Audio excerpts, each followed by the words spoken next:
All right, back on the Young Turks. Now joining us is Congressman Rob Andrews. He's from the 1st District of New Jersey. He's a Democrat in the United States Congress. Congressman Andrews, thank you for joining us on the Young Turks. Oh, thanks for the opportunity. I appreciate it. We appreciate your time. So, of course, today is a big day in Congress. A lot of back and forth on whether the public option is going to succeed in the final version of the health care reform bill in the House. And there are reports out that the Blue Dogs are wavering a little bit and that the Progressive Caucus has the upper hand, and it looks like that they might win the day and include the public option in the bill. Now, those are the reports, but I want to ask you, you're there yourself. Is that the same feeling you have from Congress? Yes, I do. I think the public option, a strong public option, will and should be in the bill that we pass. And I think that those of us who share that view are gaining the upper hand. And how about yourself? Are you, obviously you're pro-public option, as you just stated, but would you vote no on a bill, a final bill, not the House bill, but after it's been put together with the Senate, that does not have a public option? I'm not prepared to say that. My objectives here are twofold. They're to bring the cost explosion under control for insured people and to get uninsured people coverage. If we pass a bill that does that, I'm going to vote for it. But I believe the best way to do that's the public option. And I'm fighting for it and going to do whatever I can to make sure it's in the final bill. Now, Rahm Emanuel came out today and said that he doesn't believe it's likely that the Senate will pass one with a public option. So if the House passes one with a strong public option, as it appears now, for the moment being, how do you reconcile that? I mean, you have two positions that are against each other. That's why we have negotiations. That's why we have a conference committee. But it's ironic you use the word reconcile. One of the options for the Senate is to pass health care reform under what's called a reconciliation bill, which would require only 50 votes and not 60. And I feel pretty certain if they followed that procedure, there would be a strong public option in the Senate bill as well as the House bill. Now, so the people say, well, that's not fair. It's, out of the ordinary, that it's a sneaky way to do it. That's absolutely false. Every major piece of economic legislation since Reagan has been passed by that procedure in the Senate. The Reagan tax cuts, the Clinton economic plan, George W. Bush's tax cuts in 2001 and 2003, all passed by reconciliation. This should too. Now, there's, of course, another option as well that they say, you know what, we need all the Democrats or people in the Democratic caucus in the Senate to vote with us against a Republican filibuster, and then you could vote against the bill. That's true. Like. Yeah, that's also very true, and I think that's a reasonable option for some of the Senate Democrats who may be uncomfortable with this. I think every member has an obligation to vote his or her best judgment, but I think that every Democrat has an obligation to permit the party's position to come to a vote.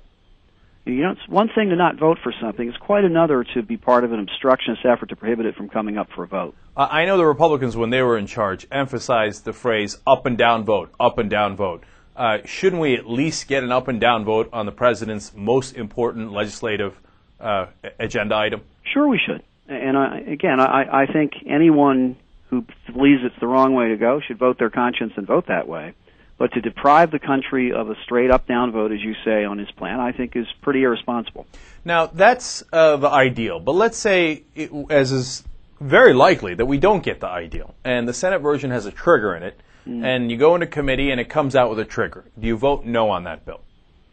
Again, I'm not going to say that I would, because I want to get this plan passed. I would strongly not like to see that in there.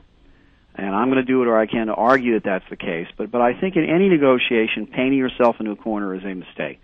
I would look at a trigger very negatively. I don't think it would work. But I don't think that we should be painting ourselves into a corner. Frankly, Congressman Andrews, I don't understand the point of the trigger. It says if the insurance companies have not lowered costs, X number of years down the road, let's say 5 years, then we will do health care reform. Well, are we doing health care reform now? I'd be okay if the trigger started in 2004, because basically they've had market competition since 2004. It hasn't worked. And I don't believe it would work either. I think all the trigger really does is delay the inevitable and, frankly, put the American people through 5 more years of exploding healthcare costs, where they're at the mercy of the insurance industry. I don't think it works. Let me ask a technical question about that. What does it mean to trigger? I mean, it's not going to be automatic, is it, that they don't meet a certain number? Well, since I'm not for it, I wouldn't put words in the mouth of people who are. But what I've heard them say is that if healthcare inflation exceeds a certain number, then the public option would come into existence. And I assume they would pick a number a little bit above the rate of inflation. Right now healthcare costs, premium costs go up 11% per year. So if you set the trigger at 6 or 7, it would trigger pretty quickly. But I think rather get lost in the minutiae of all this, you got to come down to basic facts. In 96% of the insurance markets in this country, 2 companies, maybe 3, sometimes 1, have domination over that market. They do not compete with each other because they don't have to. They're not subject to the antitrust laws, so they don't. And the consumer pays more, gets less, and very often gets the short end of the stick. I think unless you are guaranteed another competitor in that marketplace, which the public option does, that's not going to change. So if the public option does the job and it lowers costs, theoretically the Blue Dog Democrats and theoretically the Republicans should actually be in favor of it because it's fiscal discipline. Now, the trigger doesn't seem to do the job because it just kicks the can down the road. But if we don't have the public option, you say you're still open to the possibility of voting for it. Yeah, because I believe there are some other ways you control costs. For example. Exactly. So what is that? For example, we have in the bill a provision that says that insurance companies cannot spend less than 85% of what they take in to pay doctors and hospitals. That means they can only have overhead and profit of 15%. Today it's about 30. If you found a mechanism to enforce that rule, it would have the effect of reducing costs. That's number one. Number two is that if there were some competitor for a insurance industry, like the credit unions are competitors for banks, as long as that competitor could build a provider network of hospitals and doctors, it might work. Again, I don't think that's nearly as good or nearly as effective as the public option that I'm supporting. But we can't rule it out because we've got to win. At the end of the day, I'm working around the clock to try to convince members of the House to vote for this public option. So I think it's right. And when we pass our bill, we're going to work hard to try to convince the Senate to do the same thing. And that's the effort right now. But, Congressman Andrews, I want to talk about the politics of that a little bit, because if you say you're open to different ideas and the other side says we're not open to different ideas, it has to be this way, then aren't they going to win? Because no, first of all, the Republicans have said that, and with all due respect to them, most of them have dealt themselves out of this negotiation. I'm not talking about Republicans here. I'm talking about Democrats who are presently unwilling to get on board this effort. Now, I want them aboard this effort, and I'm willing to listen and work with them and find reasonable ideas. I want a chance to convince them that our idea is right, because I think it is.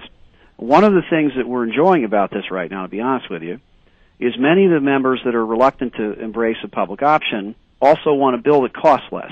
Well, the Congressional Budget Office came out today and said that a strong public option saves about $110 billion. $110 billion with a B.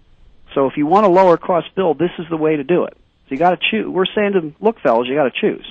But Congressman Andrews, doesn't that open up the question of, wait a minute now, if they're not really about fiscal discipline, if they were, they would obviously see that that's very positive. They should be in favor of the public option, as we discussed earlier.